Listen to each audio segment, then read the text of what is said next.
such as powerful union groups or corporate interests, are able to spend millions of dollars on smear campaigns against individual candidates or parties.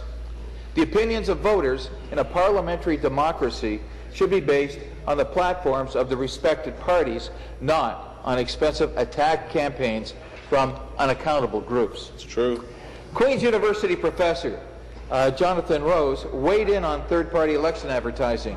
Here's what he said, and I quote, "Some limitations are necessary in order to have a level playing field and in order to ensure that participants in an election are political parties and citizens. Unfortunately, the playing field is by no means level." Ontario Chief Electoral Officer Greg Essence's 2012-13 annual report called for legislative changes to third-party advertising. Now, in the report, he suggested that imposing caps on third-party spending be considered, noting that the Ontario election laws do not specifically ban collusion between political parties and third parties. Mr. Essence also feels that special interest groups who do not have to run a candidate on the ballot should not be allowed to take over the democratic process. Instead, he believes in reforms such as introducing a cap on the amount they can spend on election ads. The Chief Electoral Officer's greatest concern, however, is the exponential rate at which unrestricted special interest advertising spending is growing.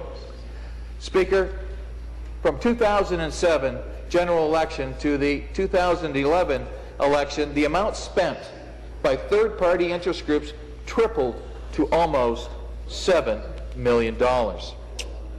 In fact, in the 2011 election, the biggest third-party advertising group spent more than the NDP's total advertising budget. Whoa. Now, just let's let that sink in for just a moment. A special interest group, a group that did not run a single candidate on the ballot, outspent the NDP on political advertising during an election. Incredible. They actually outspent 19 of the 21 registered political parties combined. And that, Mr. Speaker, is simply not right. Hear, hear. It erodes our democratic process and sets a dangerous precedent. This bill is about doing the right thing and safeguarding our democracy. Ontario is currently heading towards an American style of elections where massive unions, corporations, and special interests spend tens of millions of dollars to have their issues heard above all others. In the past two general elections, a message has been sent to the rest of Ontario that democracy of this great province can in fact be influenced by those with the deepest pockets. Ontarians who cannot afford a $1 million ad campaign are forced to watch large interest groups drive the discussion. I quote the leader of the NDP in a National Post article in April of this year. And I quote her. She said, Just Premier Horwath. "What we don't want to see, though, is a small voices get totally drowned out by big voices. And so we have to find some balance in that regard." She goes on to say, "We're one of the provinces that hasn't done any of the real reform when it comes to election finances. And I think it's time that we look at it." Speaker, the leader of the third party, Ms. Horwath, is right. Ontario is well behind the curve on this issue. Quebec, British Columbia, Alberta, New Brunswick, and the federal government have all adopted controls over third-party advertising. Federal legislation was actually introduced by the Liberal government in 1999. British Columbia's legislation also places a total cap of $150,000 and an additional riding limit of $3,000.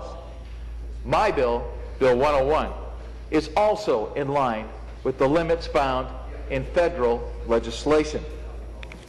There was once a time when Ontario would lead the way in our confederation. Today, we find ourselves trying to catch up to jurisdictions across the country. This did not have to be the case. In 2011, my colleague, the member from Wellington Halton Hills, put forward a motion to end third-party collusion with political parties. Sadly, the Liberal government of the day voted against transparency. Shame. I look forward to him providing his insight in this debate. Well, Kathleen Wynne voted against transparency in 2011. She appears to have now realized the importance of protecting our democracy. I quote the Premier in a National Post article dated April 8, 2013. And I quote, "I'm very interested in looking at the recommendations and open to looking at changes that could be made." In the same article, the Attorney General, John Gerritsen, went a step further by stating, and I quote, "The notion of putting a spending limit on third parties certainly strikes me as something that is well worth looking into."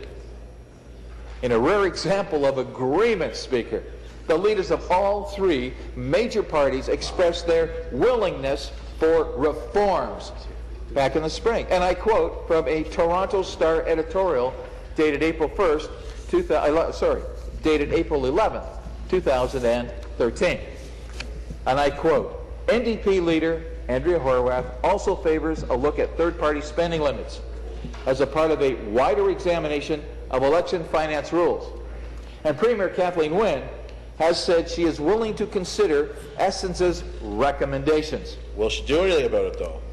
Given all that, there is no acceptable excuse to maintain the status quo. Nope.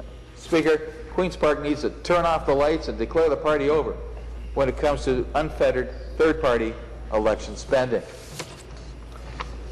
Seeing that all three major parties have publicly expressed the need to address unchecked third-party election advertising, I hope we can find some common ground today.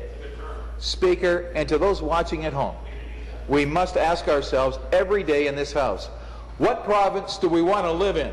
The decisions that we make each time we stand up and vote can have a tremendous impact on the future of our province. Those kids up there. What is more important than safeguarding our democracy? Hear, hear. The very backbone of our political system in Ontario. Absolutely.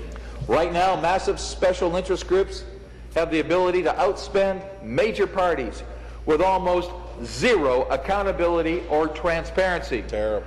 They are able to influence the political agenda of this province without being accountable to voters or putting any names on the ballot. Driving us underground. An example, the Ontario English Catholic Teachers Association, OECTA as they are so well called, their executive forced in the last election $60 per teacher so that they could raise a $3 million war chest. And they did this without even getting the consent from their membership. Oh. No union or business should be spending millions to influence elections. Is this the Ontario that we want? Most certainly not. Instead, we must strive for an Ontario that offers a level playing field. Yep. This is why this bill calls for an overall cap of $150,000 for a general election and $3,000 for an individual riding. The modest amount still allows for groups to have their say, which is an integral part for the health of any democracy, without being able to control discussion through million-dollar ad campaigns. To stop massive interest groups from breaking the law, you have to make a penalty a real deterrent. That is why the penalty for going over spending would be a fine equal to 10 times the amount, the full amount of the expenses incurred, not just the amount in excess of the applicable limit.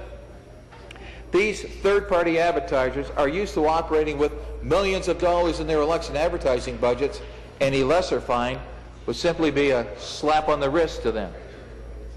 Speaker, yesterday in question period, Premier Wynne stated that the members opposite are free to make their own decision about my bill. And Speaker, Freedom, baby. I sincerely hope that this is the case.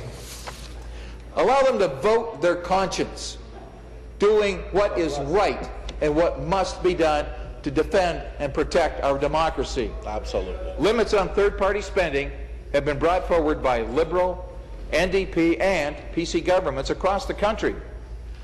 While we certainly have our differences, there are times when we must forget the partisanship games in favor of solid policy. Anything else, Speaker, would be a disservice to our constituents. If the government wishes to if the government wishes to keep the Premier's promise to tackle the issue of unchecked third-party election spending, they must support this bill. Absolutely. If there are any issues that the Liberals or the NDP have with Bill 101, let's take the collaborative approach. And let's strengthen this bill. Let's strengthen this bill in committee. I urge you to pass this I urge you to pass the second reading of this bill, and let's get it into committee. Thank you, Speaker. Thank you. The member of Parkdale High Park. Point of order, Mr. Speaker.